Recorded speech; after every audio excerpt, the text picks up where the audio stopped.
ওই মা এই কি রে, তুই এখানে সবজি মান লাগাইছিস কা? জানাস না এলাকায় সবজি মান লাগানো নিষেধ? চল ফট যা। কেন জায়গাটা কি তোর বাপের? কি রে, তুই আমার লাগে এরকম চ্যাটান চ্যাটান কথা আজকের লিগা? তাহলে কি আমরা তুলু তুলু করে কথা কমু? এই ওই মায়ের মাথায় কি গন্ডগোল আছে নাকি? তুই আমার চিনোস? তুই চিনস আমি কে? আমি হইলাম সাব ইন্সপেক্টরের বউ, তোরে একেবারে জেলে ভরা দিম। হাই হাই, কি কয় হয়? আচ্ছা কোন পুলিশ ইন্সপেক্টর?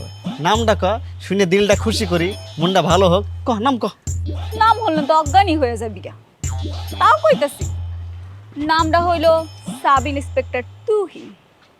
তুহিন? এই কোন তুহিনের কথা কই রে? আরে কারণ বাজার রেল লাইনের বস্তির তুহিন।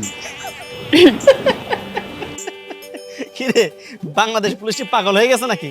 জোর মতো একটা বস্তির পরে পুলিশে চাকরি দিব? হুম?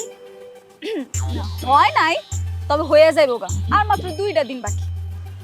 কি কই রে এগুলা? কি রে মিষ্টি, কি হয়েছে রে? স্যার আসসালামু আলাইকুম।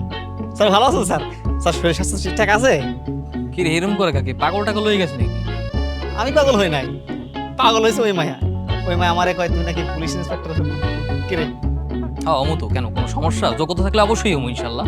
হ্যাঁ বুঝতে পারতেছি তো, কিন্তু আমি চিন্তা করতেছি বাংলাদেশ পুলিশটা কি পাগলা করতে কামড়াইছে যে তোর মতো একটা বস্তির পালারে পুলিশে চাকরি দিব? ভাইজান এটা বাংলাদেশ, শিক্ষাগত যোগ্যতা আর শারীরিক যোগ্যতা থাকলে যে কেউ আবেদন করতে পারে। আমি আমার যোগ্যতা নিয়ে আবেদন করছি। বাংলাদেশ পুলিশে ঢোকার লেগে কোনো বড় লোক হওয়া লাগে না, গরিব হওয়া লাগে না। যার যোগ্যতা আছে সেই অ্যাপ্লাই করতে পারে।